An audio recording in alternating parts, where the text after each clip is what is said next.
Yeah, thank you. Okay. And action. Ooey gooey chop suey is what I need. I'm so hungry, I'm stumbling, and my stomach is rumbling, and if I don't get some food, I'm gonna start grumbling about how far it is to get to the Chinese place. You know, I like their food even if people hate the race. So I walk in and order my din din, and I sit and I wait when they bring me my plate. It looks really strange, and I think how deranged I must be to think that it's healthy to eat something which resembles nothing I've ever seen before in my life. But hey, new things add spice to a day which can get kinda gray, cause we generally do the same things constantly. I come here a lot because it's a nice spot. I can relax and eat some wax beans and colored greens and enjoy the steamed vegetables and look at the shells they have, which are full of stuff that is really quite interesting and worth investigating if you ever have the time. Of course, that's foolish to say, because we never have time today. It's always rush, rush, rush, and hush, hush, hush. I've got a quiet minute, and I don't want anyone in it. We deal with so much that we get out of touch with what we really need to stay healthy, but the cooks in this place with their style and grace never fail to make me inhale their cuisine, even if it's green. Now, I will admit, when you first submit to eating new foods, you don't want to appear rude, but there are certain things whose looks brings bouts of nausea, and you don't want to try it, but they want you to buy it because it's so delicious and nutritious. So you figure, what the hell, and try not to impale yourself with the chopsticks as the food falls back onto the plate, and you think to yourself, oh great, and you try and you try and you try again, and you get a little bite, and then you realize, this is actually good. And then they come over and tell you they knew you would like it oh so much. It's the little things, like that touch of seasoning which adds just a bit of bite, not too much. It's just right. So you eat and you chew and you think as you do to ask for more tea so you can drink and look all around, and you can't believe you found such a neat place in this small little town. And you smile and laugh and start to clown around with the chopsticks to see just what you can do, and you realize they weren't made for you, and you gain a little more respect for that guy who used chopsticks to catch that fly. And you tell yourself someday you'll catch a fly, and you'll promise you'll do it before you die. And you come back to the seat in the diner and you realize things couldn't be finer. You've got a nice meal and things feel pretty comfortable for you at the moment. So you ask the owner, who is also the cook, if he'd like to sit down and take a look at you and how happy you are, because you want to thank him for all his help in turning your day into blue from gray. So you gesture, he comes, you ask, he nods, and you start to talk.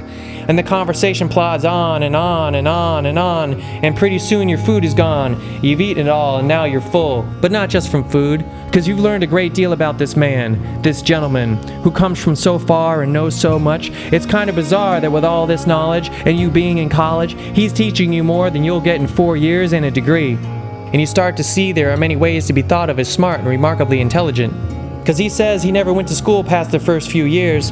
There's too much trouble and too many tears in his homeland when he was a kid. And he came over here and he was full of fear because he couldn't speak English, but he did relish the types of lives we have and take for granted. But because his eyes were slanted, no one would hire him for any work because they all thought he would shirk his responsibilities.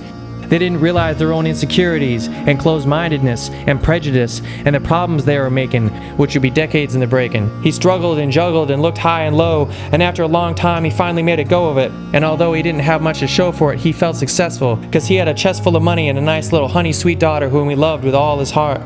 And it didn't matter what he'd have to part with to keep her happy, he'd do it because he was used to working through it, whatever it may be.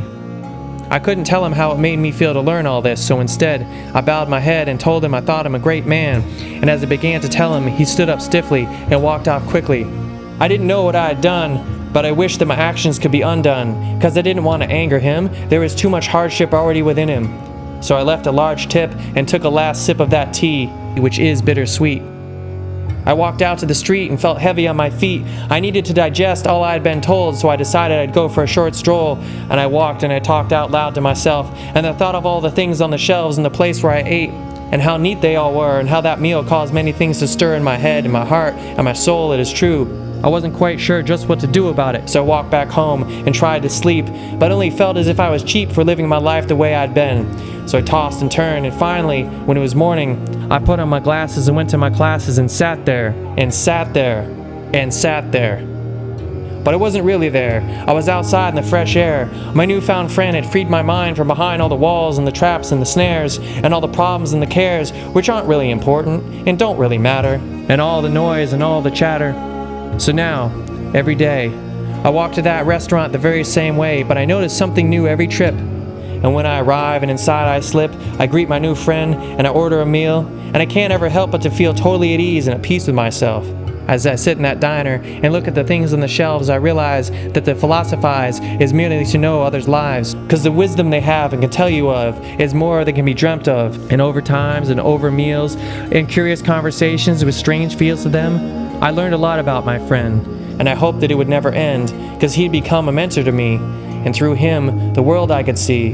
And I love my friend with all my heart, and I knew the time would come when we'd part, and that day, which isn't too far away, is when I hold a degree, which simply means the faculty feels I've learned all I need to know, and into the world I now can go. But I can't help but feel when I go, it'll be all the things I know from my friend, which in the end, will matter.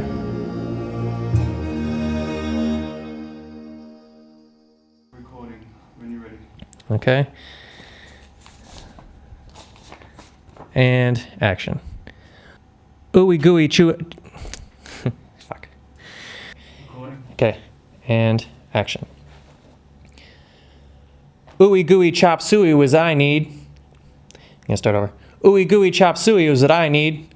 And recording. Yeah. Okay. So this. Yeah. Thank you. Yep. Ready when you are. Okay. And action.